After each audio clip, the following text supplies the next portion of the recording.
Haleluya, haleluya, Yesu nashimwe cyane. Ndabaramukije mu izina rya Yesu Kristo wa Nazareti, aho muherereye hose, ubuntu n'amahoro bituruka ku Mana bikomeze kubana namwe. Shimiye Uhoraho rero waturinze namwe akabarinda, ni ibintu by'igiciro gikomeye.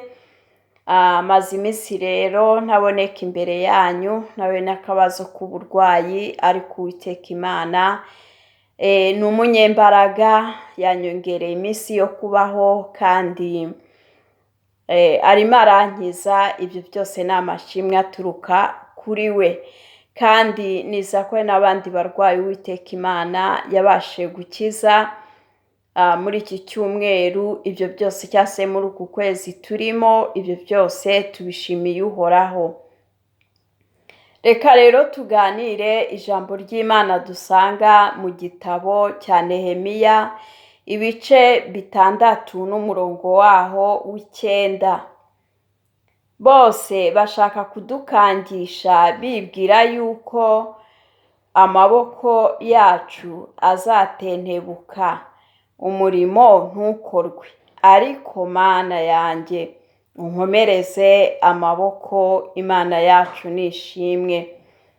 Mwene data, nshuti y'Imana, aya ni amagambo cyangwa se navuga ngo ni isengesho Nehemiya yasenze arimo gusaba Imana Yesu atugirire neza.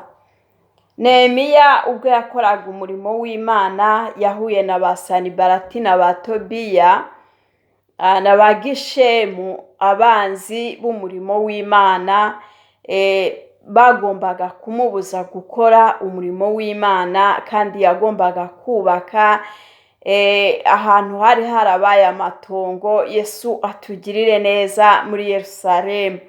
Agira ishyaka ryinshi ry'umurimo w'Imana, ariko ahura na bene se gito. Nshuti y'Imana, hari igihe natwe duhura na bene data gito, abantu babuze ubumuntu muri iki gihe cya none. Umutima w'urukundo, umutima w'imbabazi, umutima wo kugira ishyaka ry'umurimo w'Imana ku bantu benshi wagiye ukamuka muri bo. Ariko reka mbabwire ngo ntutinyishwe n'amagambo bakubwira. Yesu atuganze.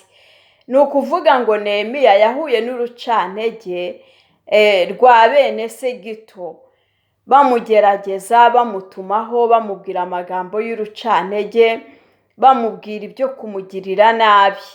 Ariko ntabwo yigeze acika intege Nehemiya, kugeza ubwo asenze Imana aravuga ati, Mana, baradukangisha bibwira, batugira ibyo badukangisha bibwira ko amaboko yacu azatenebuka, umurimo wawe ntukorwe.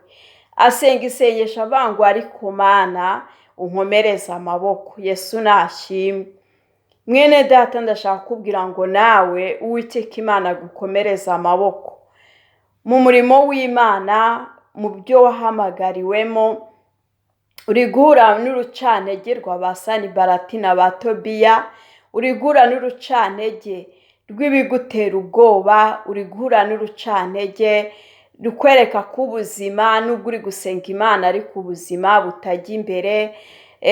Ibyo urimo nta kintu na kimwe bizakumarira, ndetse bakakwereka n'inzira ukwiriye kunyuramo kugira ngo ubashe gukora ibidakorwa bitanezeza Imana. Reka rero nkubwire ngo Uwiteka Imana nawe agukomereza amaboko, kandi nanjye nibwira, kuko twese turacyari mu isi. Yesu adufashe kandi Yesu atwiteho. Turashobora guhura n'ubuzima, ugahura n'ubuzima, ubuzima bukakaye, ugahuramo n'amajwi atandukanye. Bene so ndetse bakagukoba, bene so bakagucikaho, bene so ndetse bakakubwira n'amagambo akakaye, aho bati, twarakubwiye iyo Mana wakurikiye nta kizakugezaho, dore twebwe tunyura aha tugakora gutya, kandi tugakora n'umurimo w'Imana. Hari ibintu byinshi abantu bakora bakabijyana mu nzu y'Imana, bakabikorana umurimo w'Imana. Harimo ibintu by'ubutekamutwe, harimo ibintu byo kwicira inzira, harimo ibintu byo kutayoboza Imana inzira, harimo ibintu byo kutihangana ngo umuntu ageze imperuka. Ugasanga rero hari inzira za bugufi abantu bari kwinyuriramo. Nicyo gituma rero usanga ba Tobiya na ba Sanibalati bahaguruka ku mpande zose. Ariko reka nkubwire ngo Uwiteka Imana Nyiringabo agukomereza amaboko. Waba uri pasiteri, waba uri umuvugabutumwa, waba uri umujyanama mu ishengero, waba uri umudiyakoni, waba uri umuririmbyi, waba uri umunyakarago, ndavuga ku umunyamasengesho. Imana itugirire neza kandi Yesu atwiteho. Aho uri hose mu bihugu bitandukanye, birashoboka yuko uri guhura na ba Sanibalati na ba Tobiya bakubwira ko iby'Imana urimo cyangwa iby'Imana wategereje nta kintu na kimwe bizakugezaho. Iyo Mana uvuga nta kintu ikumariye. Ariko reka nkubwire ngo Uwiteka Imana agukomereza amaboko. Muri uyu mwaka ntiwihakane izina ry'Uwiteka kubera ikibazo runaka uri guhura nacyo. Birashoboka ko uri mu kibazo cy'inzara, birashoboka ko uri mu kibazo cy'ubushomeri, birashoboka ko wubatse inzu yawe ikaba itaruzura, birashoboka yuko utarabona inzu ukaba ugikodesha, rimwe rimwe ukabura n'ay'ubukode. Ugasanga harimo ba Sanibalati bagukwena bakavuga ngo twebwe wowe ntuzi kwaka icya-cumi, wowe ntuzi kwaka ituro, ariko twebwe twatse ituro tugeze kuri ibi n'ibi, Imana idufashe. Harimo n'ababona amafaranga ari uko babeshye, harimo ababona amafaranga kubera ubutekamutwe barimo kwibisha ijambo ry'Imana.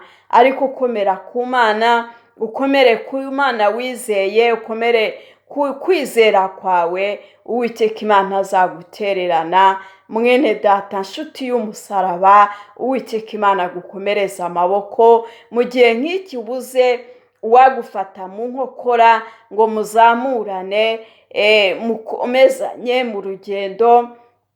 Benshi bagucitseho, benshi bakubwira n'amagambo akakaye, ariko reka nkubwire ngo Uwiteka Imana agukomereza amaboko. Niryo sengesho numva nakwaturaho, niryo jambo ryiza nanjye shingiye ku ijambo Nehemiya ubwo yasengaga avuga ati ariko Mana unkomereza amaboko.